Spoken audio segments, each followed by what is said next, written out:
According to an article from BBC, the number of international students worldwide is growing by 12% every year. This might motivate you to start your own study abroad experience as well. But with constantly rising average tuition costs, the clear question is, how are you going to support your study abroad experience? If you don't have enough money, then clearly the answer is to go for an education loan.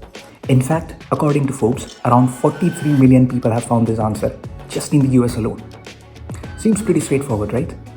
Nah, because borrowing money means you have to return it back at some point in time. And that's where you can make a difference if you know the cheapest place to borrow your money from. Also, during my study abroad experience, I have seen many students finance their entire studies just with scholarships alone. Some of them even used to work part-time just to save whatever they earn extra. I'll also try to cover some of those scholarships in later part of this video. So if you are interested in knowing more, then just stick around. But first, let's start by identifying correct places to borrow money from. Here, you can either go with international organizations like Prodigy Finance or some other international banks that lend you money in international currencies. Or you can go with more traditional options like national banks from your own country. There, what I've noticed is generally interest rates from American or certain European banks are lower when compared with, for example, Indian banks. It of course depends on various conditions like the amount of money you are borrowing or some other conditions as well. But generally speaking, at least interest rates from Indian banks are higher compared with American or some European banks. But generally, interest rates is not the only factor to consider while looking for the best place. Usually, when you are looking to borrow money, banks ask you to present certain security, for example, a physical property, or to present a guarantor, which will ensure for banks that in case if you fail to pay back their money in time, they can still recover it either from the guarantor or by selling the security that you presented.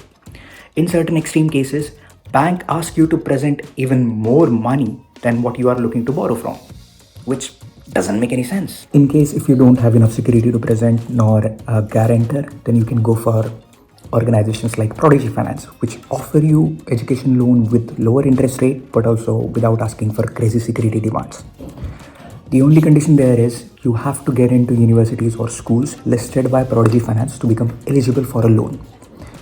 On the top, this sounds really nice, but that means everyone who's opting for education loan for going to study abroad should go with Prodigy Finance, right? But that doesn't happen. Why? This is because Prodigy Finance lends you money in international currencies like US dollar, which historically is a stronger currency compared to currencies like Indian rupees, for example. So let's just say in an imaginary situation, if you ended up taking a loan of $50,000 for studying in the US for 2 years, and unfortunately after finishing the studies, you couldn't find a job in the US, so you had to come back to India or go to any other country with a currency weaker than dollar. In such case, you have to pay back your loan with the annual interest rate fixed by Prodigy Finance, let's say 6%. This is completely a random assumption for interest rate, but just for as an example, we'll go ahead with it. Plus, you also have to pay extra money on the top of it, by which the dollar has outgrown the currency you are earning your salary from. Let me try presenting this with a simpler example. In case if at the moment $1 is equal to 80 rupees, in 2 years, it could become $1 is equal to 100 rupees, for example. And if you have taken a loan of $2 from any international bank and you have to pay back your loan after 2 years with 10% of interest rate, then you have to pay back 40 rupees extra just because dollar has grown from 80 to 100 rupees in 2 years if you are earning your salary in rupees. If you are earning your salaries in dollar, then it will take the same amount, just 10% extra because of the annual interest rate. This is why I wouldn't really recommend going out with international organizations that lend you money in international currencies purely because of the lower interest rates. If it's about presenting lower amount of security, then maybe it could be a good option. But just for lower interest rates, you have to think different. If you ask me, I would recommend to go with any national bank. Personally, in my case, a national bank from India. On the top, it might seem like you have to pay a little bit higher interest rate if you go with Indian banks. But let's just say in an example, if you actually ended up working in US, earning in dollar, and if dollar is still growing, then you can reduce the interest rates just by earning your salary in a stronger currency. If we take the same example as of last time, here you have taken a loan of 160 rupees instead of $2 because you are taking a loan from Indian banks here. After 2 years, you still have to pay back your 160 rupees, but in dollars. And if dollar has grown from 80 to 100 rupees, after 2 years, you have to pay almost half a dollar less, worth of 40 rupees, just because your dollar has outgrown the Indian rupees. So basically, this is a trade-off. If you have certain amount of security or mortgage to put for your loan, go with the national banks. If not, then maybe you should consider going with international banks or organizations like Prodigy Finance. But also, there are many Indian banks which offer you loan with exemption from security if you get into a good school. For example, Ivy Leagues from the US or any popular school around the world. In these cases, you getting into a really good school itself acts as a security for your bank to pay back your loan. What's better way to fund your study abroad than funding it by scholarships, right? So let's try to discuss some of the scholarships that I know you can apply for if you're planning to come to Europe for your study abroad. As I mentioned in one of my previous videos, many European public universities charge you very less tuition costs. So you're already covered on that aspect. Plus, there are some scholarship programs such as Erasmus Mundus that covers your living expense as well. These scholarships really depends on program to program because in some cases they cover your tuition and your living expense, but in other cases they cover your tuition, living and your transportation expense as well. So I'll strongly recommend to just check their program and start preparing your application from now itself. Now, Erasmus scholarships are applicable on European level, which means if you are studying in many different European countries, you're still eligible to apply for Erasmus scholarships. But then there are some country specific scholarships as well, such as Eiffel scholarship from France. In these scholarships, your educational institution has to apply for the scholarships on your behalf. You as a student cannot directly apply. The scholarships are funded by French government, but you can find more information about that in their website. I'll link the same in the description of this video.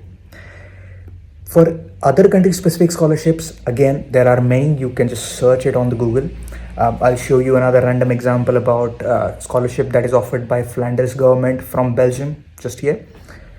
But then these scholarships are applicable for technical studies in Europe. If you're planning to come to Europe for studying business or management studies, then many of these schools, popular schools, are private ones, and usually for European standards, their tuition fees is fairly high. In such cases, they offer you scholarships based on various entrance exams, either from the school itself or entrance exams such as GRE, GMAT, etc. I personally am one of the beneficiaries of such scholarships. These scholarships are fairly simple. Basically, if you get certain marks in an entrance exam from any university or school, or if you get certain marks in exams like GRE, GMAT, then you become eligible to apply for the scholarships. Then it follows the same application cycle to that of an application for a school or a program. You just have to get selected based on your application, your entrance exam marks, and your interview. One tip here that I would like to mention is try to apply as early as possible, because these scholarships usually have some slots allocated to them, and in the later part of the admission cycle, these slots become full. So basically, even if you have good academic background, you still won't be able to get the scholarship. So here, try to apply as early as possible. Yeah, so that was it about financing your study abroad with education loan and scholarships. If you found this video interesting and helpful, just like this video and share it with your friends so that others can also get benefit out of it. And if you want me to specifically talk about my education loan or scholarship or any specific topics, just let me know in the comment section. If you can see from my videos, I actually read and respond to every single comment. I don't get time to check your emails and respond to them, but yeah, if you have any questions or recommendations, just put them in the comments and I'll try to respond. Till then, see you in the next one.